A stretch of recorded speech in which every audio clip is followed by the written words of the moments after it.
first car in 1896.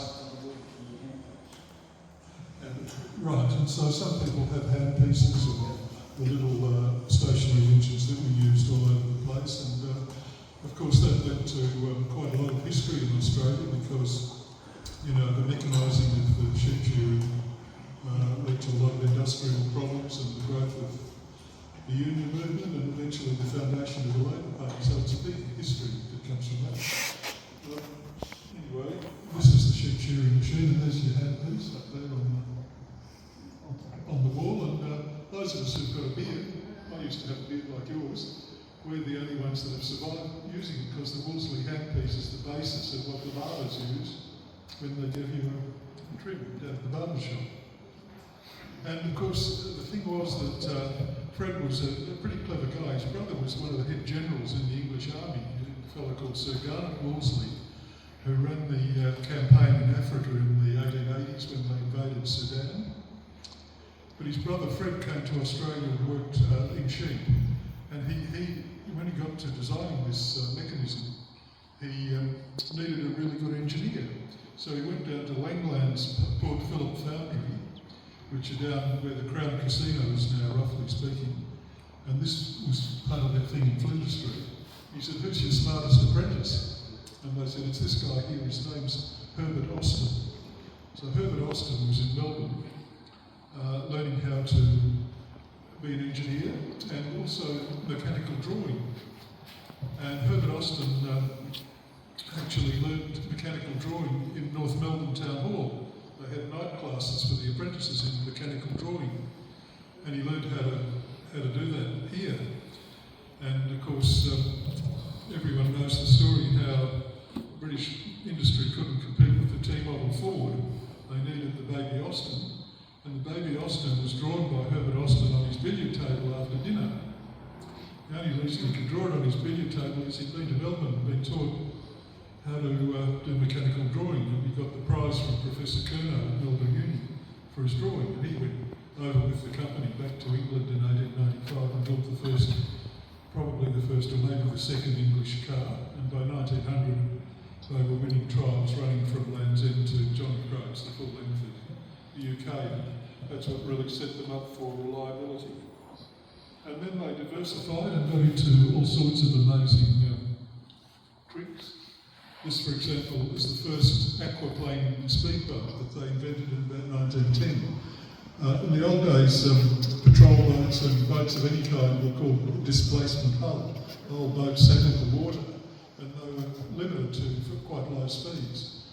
And then in about 1910, they invented the idea of aquaplaning, and they were able to make these incredible patrol boats that would go 40 miles an hour at Wolseley powered, and that's one of Wolseley's hydroplanes there in 1912. And then they got into aircraft engines. They had a partnership with Hispano Suiza of Spain, building single overhead cam V8 aircraft engines, and 2/3 of the planes shot down by the English in World War I had Wolseley V8s like this one here on the wall. And the expertise in, Wolseley's expertise in overhead cam engines then went through the whole of their cars. So every car in here except these two new ones at the front that are only 75 years old, but all the old ones around the back, every one of them has a single overhead cam engine, which is greatly ahead of its time when you think that Ford and the others that are selling cars to ordinary people didn't get into single overhead cam till the 1970s, till we were all middle-aged. Those V8 engines are fantastic. If you want to see one, there's one in Scienceworks. And during the 1930s, people used to buy them up from army disposals and put them in speedboats in Sydney and Hobart. And you can imagine it'd be pretty good in a speedboat having a V8 like that.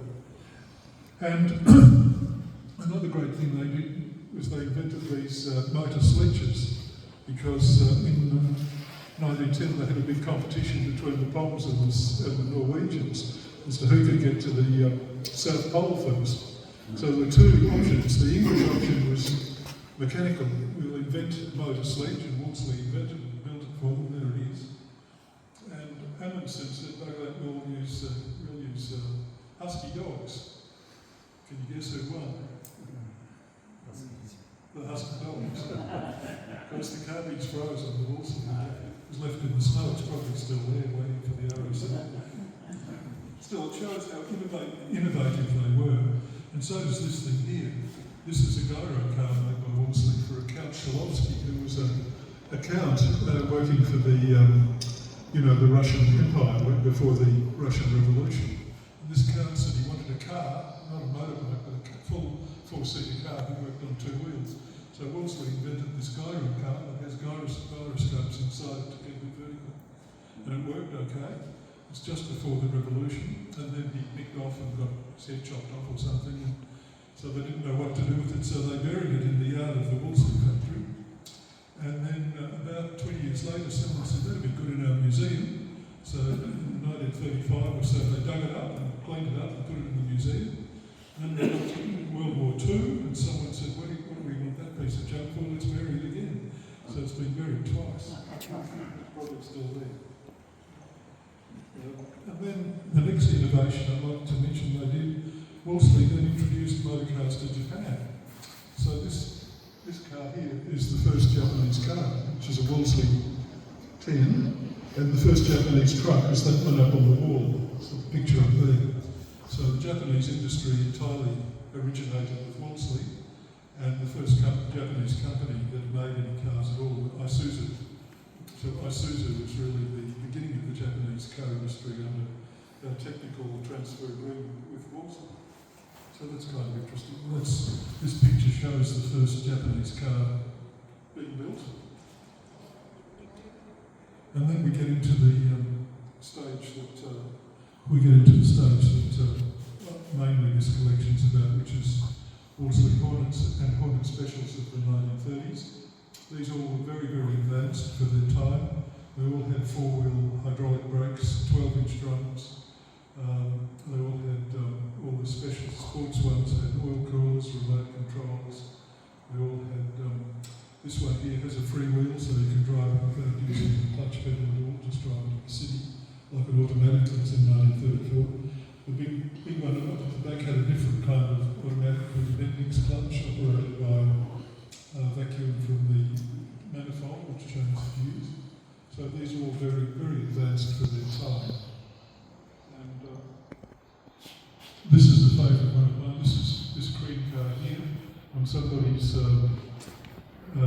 honeymoon at Mount Buffalo in 1947, because this car came out to Melbourne right at the beginning in 1934 when it was new, and it had a 6-valve radio put in it in 1938, and we've got all the history right through. It was sold in different car yards in the 1930s in Elizabeth Street, and then a bloke who had a motor engineering shop in Garden Vale owned it for a while. And if any of you are music fans, one of the conductors of the Melbourne Symphony was a guy called Sir Bernard Hines, and his son Julian, who's a surgeon, owned it for a while. So it's got a nice history. Went to Bathurst in 1938. That was a competitor. It was a spectator's car. That's just a nice example of the 1935 Wolseley Hornet Special. And one of the last things I mentioned is that when they stopped making these Wolseleys as a separate company, it was Bill Morris's private company until 1935, and he saw the writing on the wall for World War II, and he switched Wolseley back to making aircraft engines again. And one of the most important planes they made was this one here, which he made for the air race that was held between London and Melbourne in 1934 to celebrate the centenary of Melbourne. And it was sponsored by the guy who invented Freddo Frogs, Sir McPherson Robinson. So McPherson Robinson was actually a Packard driver himself, but he sponsored the air race, as well as sponsoring the high school, McGraw High in Melbourne, and the McGraw Bridge across the Yarra. But he also sponsored this air race, and this aircraft here is the aircraft built with the Wolseley engine to go in that race. And after the race was over, the history of it that's interesting is Reg Ansett bought it, and it was Reg Ansett's first move out of buses. because until then, Reg Anson had been the bus proprietor between Hamilton and Ballarat. But he decided that he'd go into airlines, so he bought this aircraft behind me, which was called Miss Wolseley, and that was the first aircraft of Ansett Airlines, and that continued to be in his fleet through until 1947, and unfortunately it's not one that has survived preservation. So we will be serving some paddy pies and sausage rolls, and we've got some very good sponges to have later on. And I'll wander around and talk about the individual cars, but I'll just give you a very quick story about each of them now, and then people can just wander around and have a paddy pie or a slice of cake. There's coffee, filter coffee over there, there's tea and instant coffee over there. And we've got light milk and heavy milk, and we've got, the stuff that you have if you don't have sugar and stuff as well. So, just a quick run around the cars. This one's a 1985. This is 1885. This is the famous Wolseley Pursuit cop car. It's got built-in cabling in the roof for the cop radio. And of course, these were vastly more powerful than the cars the average crooks were able to afford in England at the time it was introduced. I've had this car since about 1965 or so I've used it a great deal as my daily driver. Beautiful car, beautiful condition. And I invite you just to open and close the back door, and you just hear that clunk of the properly built ash body, because of the combination of the English ash wood and the metal damps all the resonances, so it's just completely solid. The one beside it is a hearse, which came down from Queensland. Ballarat used to have a Wolseley hearse, 25 horsepower, and a matching 25 horsepower limousine for the morning coach. And in 1974, when we were pretty poor, only earning small salaries and that, these two came up for sale, and we managed to buy the limousine, which was the former transport of General Douglas MacArthur as Supreme Commander of the troops in the South Pacific, and a friend of ours near Ballarat, Scott that in his shed. The morning coach, the limo, the hearse at that time, the 25 horsepower hearse, went to the tip and was lost. So about 15 years later we found this hearse. And as far as we know, there's only two Wolseley hearses in existence in the world. There's that one and a much more modern one in England. So that's a very, very rare car, apart from which it's the only one that Happy Hammond's had a ride in, even if you didn't know he was having it. Down in the back corner is a 1932 Wolseley Hornet saloon. It was a fabric saloon owned by a fantastic woman called Mabel Brooks. Everyone in Melbourne used to know her because she was the founder of the Women's Hospital. She was the founder of the Lost Dogs Home, of the Lord Smith Animal Hospital. She worked in the munitions factory during the war. She had General MacArthur and all the other American generals as her guests, and some of her daughters were girlfriends of the American generals. And so she was a very, very important and good character. And the car down in that corner was originally, it's all fabric body, made by Ruskin Body Works in West Melbourne, just in Dudley Street there. And only one of us in that style, originally covered in fake navy blue crocodile skin, which you'd expect a socialite like that to have. The next one across is really interesting. That's a Wolseley Viper. That's an extremely rare car. We think there are 3 Vipers in the world. There's only one Viper coupe, and that's it. There's only 2 Vipers that are together, so there's this coupe and there's a saloon in England. And the Viper is a 2-litre version. The Hornet's about between 1.3 and 1.5 litres, but the Viper is 2 litres and it has the single overhead cam engine. But that particular one was converted to steam power during World War II. Most of the cars are trying to save petrol, and most of the cars are converted to burning charcoal and had a gas producer with a charcoal bag on the top. Even buses did, as someone told me today. But the government wanted people to try anything, so they gave out 500 kits to convert cars to steam. That one had the steam workings of a 1909 white in it, with the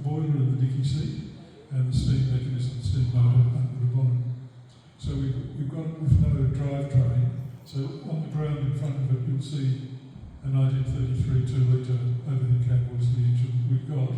We've got two other ones, and we've got to figure out if we can make an engine out of these to put back in where, because it doesn't have a drivetrain. Over there at the back, there's a Hornet Special Coupe with a fabric body.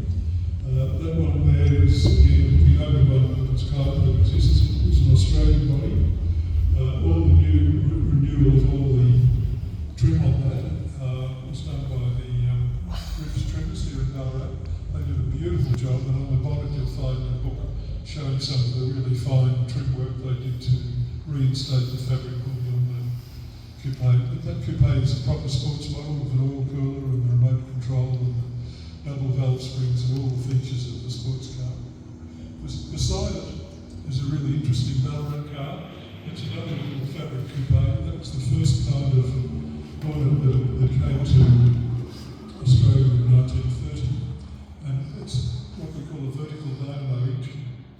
And that means that instead of having the dynamo horizontal on the side of the engine like a modern car or a Mercedes, the dynamo actually forms the armature shaft of the dynamo forms the drive for the overhead camshaft at the front of the engine. And all the racing MGs in the 1930s had Wolseley engines, and the engine they had was that original one with the vertical dynamo. It's inclined to drip oil down that shaft under a bit ago. But Wolseley advanced the engine every year. So each of these has got a more advanced engine than the last one. And the final version, which is the 1935, which we can't show you today because it's having a bare metal respray over in Castlemaine. That's an engine with a single overhead cam that's got crossflow head and is individual imported.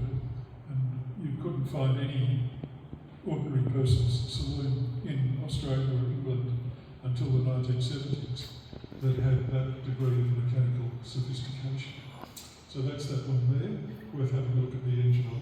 And that's my Hornet Special that I've had, as I mentioned, for many years. Someone said to me before, you know, all these cars are 90 years old. It's really amazing because I can remember going to see Jennifer in the movies in 1955, and those old veterans and old crocs they used to have in there were 50 years old. These cars are twice as old as Genevieve was when they made the film. Okay, well that's all the presentation. Please feel free to have a pie or a cup of coffee or have a tea, and I'll put the cakes and things out here and a few paper plates, and as I say, welcome, and feel free to wander around, photograph anything you like, and ask us any questions you like. Any general questions before we break up and do that? Anyone like to ask any? Yeah, can I ask, I talked to you before we sat down about the gentleman at Lane Coat who passed away. I went to him and said, you know, that's like the police car. He lifted the bonnet and rang the bell and said, it is a police car. Now, were they used in Australia? How did you get that? That wasn't as a police car. Well, the first ever radio cars in Victoria were Wolseley 25s. These are 18s, so these are 2.5 litres. The 25 horsepower is 3.5 litres. And we've just acquired a 3.5 litre one for this display, which Kim's going to help us bring down in October. And that sports one up there is a 25 horsepower. So that's what the coppers had for the first radio cars in Victoria in 1938. As far as South Australia cops and New South Wales, I don't know. No, that was in Victoria, Lane Coat, that's in the border. Yeah, well it could be because the first police radio cars were these big Wolseley 25s in the late 30s. But in England, of course, they continued to have Wolsleys right through the